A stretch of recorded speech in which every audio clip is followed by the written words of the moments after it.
on nous a toujours dit que l'administration est une continuité. C'est vrai que on a tendance à comprendre que oui, parce que ça va perdurer, ça va retarder la transition. Non, je ne pense pas, non. Parce qu'au départ, on est tous d'accord qu'au départ, comme pour la plupart du temps, Alpha Condé l'avait dit, Mamadou aussi, on peut se dire oui, il venait d'arriver, il ne connaissait pas très bien les Guinéens, il a été peut-être, si vous voulez, embarqué, on a mis des commissions, des gens qui ne connaissaient pas très bien comment s'y prendre, les interviews, est-ce que ça a bien marché avec les faux diplômes? On ne connaissait pas exactement qui était qui, l'authenticité des diplômes, tout ça là, on peut comprendre. Mais après un an, après 2 ans de gestion, bientôt 3 ans, je pense que bientôt 3 ans, on est en mesure de savoir qui est qui peut faire quoi et qui est capable, même sur le plan, lorsqu'il est question de parler de l'authenticité des diplômes, qui a fait de la fausseté, qui ne l'a pas fait et qui est en mesure de continuer à gérer ou pas, on est en mesure de le savoir. Et moi, je suis dans l'esprit de dire que ça, quand ça ne va pas, il faut changer. Il faut changer pour que les choses évoluent. Maintenant, le fait de dire que si on change, peut-être on va être toujours dans ce cycle-là de rester ou encore de perdre la transition. Ça, même pas parce qu'on veut changer le gouvernement. Déjà, nous voyons comment les choses marchent. On voit déjà que le régime, le pouvoir actuel est dans la logique de se maintenir, autant plus que le plus longtemps possible au pouvoir. Parce que tout ce que nous sommes en train d'assister, les cas d'évasion, de terrorisme, les injections, l'affaire de Alpha Condé, tout ça là, c'est pour nous amuser et pour distraire, et bien pour, si vous voulez, allonger la transition. Donc, moi, je pense que le problème n'est pas à ce niveau. Il y a de ces ministères aujourd'hui, des ministres qui ont montré leurs limites. Lorsque vous voulez continuer et faire des résultats, vous avez attendu pendant 2 ans, ça n'a pas marché.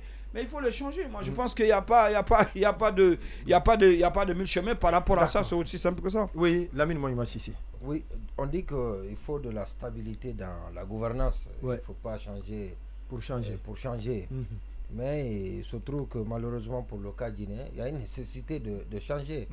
Et vous avez vu en France, on parle encore d'un éventuel remaniement partiel. Et pourtant, il y en a eu il y a moins d'un an. Il n'y a pas longtemps. À Borne, il y a moins de 6 mois. Il y a moins de 6 mois, justement. Il y a moins de 6 mois. Il y a moins de 6 mois. Elle-même, elle a été nommée il y a moins de 2 ans.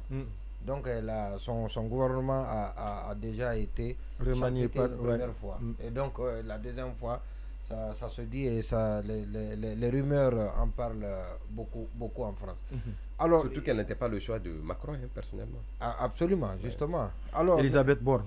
Borne. C'était une imposition du parti. Voilà. Allez-y.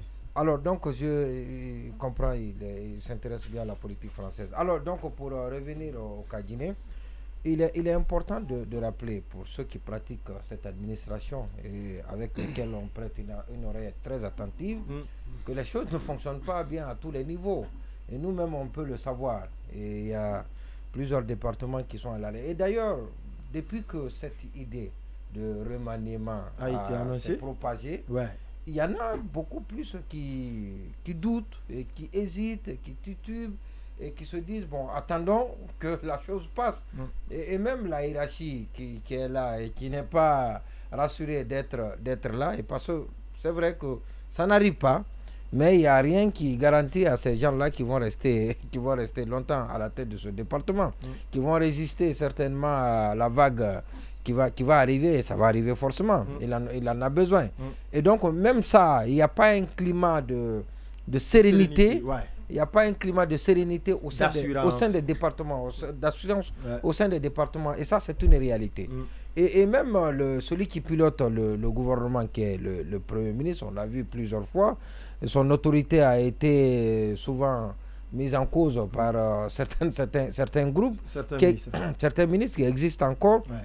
Et rien que pour ça, pour une synergie d'action, pour reprendre de l'air, pour redonner l'espoir aux Guinéens, parce que le remaniement n'est pas une panacée.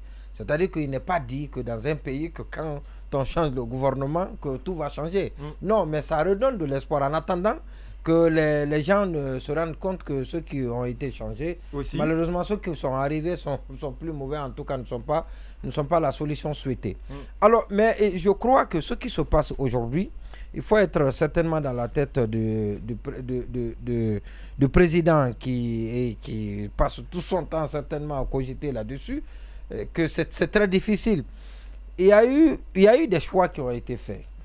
Des profils ont été fabriqués, des CV également taillés sur mesure. Oui. Des gens ont été, il y a une légende autour, de beaucoup de personnes. Ouais. Et qu'on a vu à la tâche, ouais. Et qui ont été une très grosse déception. La montagne a accouché. Voilà, qui ont été une très grosse déception. Vous voulez parler de Boundou Silla? Non, moi je ne parle pas de Boundou. C'est vous qui voulez parler de Boundou. Boundou, il paraît qu'il est. Ce qu'on apprend, c'est qu'il est bien là où il est. Donc il fait bien son travail. Mais est-ce qu'il fait bien son travail? C'est ce qu'on me dit. Là-bas, mais est-ce qu'il fait bien son travail? C'est ce qu'on me dit qu'il fait bien. C'est pourquoi il vient de bénéficier d'une promotion là. Qu'il écrive bien sur sa page Facebook. Hein. Allez-y, oui. Notre docteur.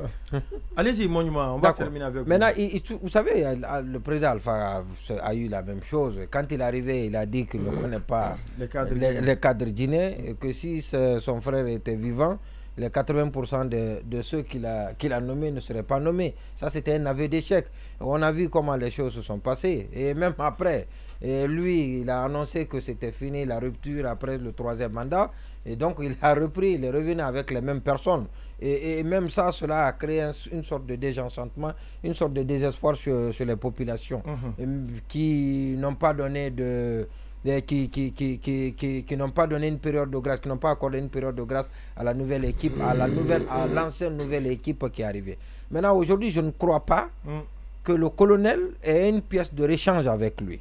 Non, il n'a pas de pièce de réchange. Il veut changer. Il veut changer parce qu'il ne connaît pas les gens. Il faut être de l'administration. C'est important. Il a la volonté. Certes, en tout cas, tous ceux qui le rencontrent disent que c'est quelqu'un qui a la volonté. Qui veut que les choses avancent, qui veut que les choses marchent. Mais attendez, c'est quelqu'un aussi, il faut reconnaître qui n'a pas toutes les qualités, qui n'a pas toute la qualité qu'il faut, qui a des défauts. Voilà, donc qui a des faiblesses, qui a des limites justement dans la gestion. Et ça, c'est important. La volonté seule ne suffit pas. Le courage seul ne suffit pas et la bonne foi seule ne suffit pas. Et même les armes ne suffisent pas. Justement, pas du tout. Alors, il faut aussi cette capacité d'appréciation. Il faut la connaissance du milieu, de l'administration. Et c'est ce qui lui manque. Et les gens sur lesquels il se repose et qui bourdonnent dans ses oreilles tout le temps, ce ne sont pas... Il les a vus. Tout va très bien. Voilà. Non, ces gens-là, les propositions qui ont été faites, pour la plupart, n'ont pas été débattues. C'est le cas, par exemple, de monsieur de la Chirpa, comment il s'appelle? Non, le sigle est difficile à prononcer. Voilà. Oui. Qu'on a présenté comme un patriote, vous voyez, qui a été découvert ici. Qui a dit son nom au colonel, selon vous? Ce qui a dit son nom? Oui, mais on me parle de Amara et de Mouri. En tout cas, il est très présent. Il n'a pas de lien avec Amara. Ah, il n'a pas de lien avec Amara. C'est qui? Non, je vous pose la question. Non, moi aussi, je donc aucun de vous ne connaît. Amara souffre aussi. Je dis qu'il n'a pas de lien avec Amara. En tout cas, il est très d'accord avec Mouri. En tout cas, s'il n'a pas de lien avec Amara... C'est Mouri qui a dû le proposer, c'est ça? Il ne l'a pas proposé, mais il a aidé. Il a aidé à s'installer. Et il y en a beaucoup qui dépendent de s'il a son soutien, je veux dire à Mouri ici, qui attache du prix à la qualité depuis qu'il était dans son ONG, il doit se débarrasser des gens malheureusement qui n'apportent pas grand chose à cette transition, notamment ce monsieur-là. Ce monsieur-là. Oui, donc aujourd'hui, il fait des résultats. Il fait quel résultat? Sanso nous a appris qu'il avait rapporté plus en 2023 que sur toute l'année 2022. Les évaluations ont prouvé qu'on a besoin de changement. Alors ceux qui ne sont pas parce qu'il y a des ministres qui ont été on n'a pas dit qu'il faut tout changer.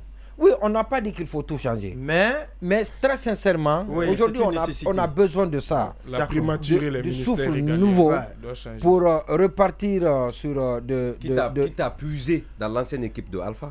Non, mais il faut puiser partout. Donc, le pays en a besoin aujourd'hui. Donc, le colonel a été trompé dès le début.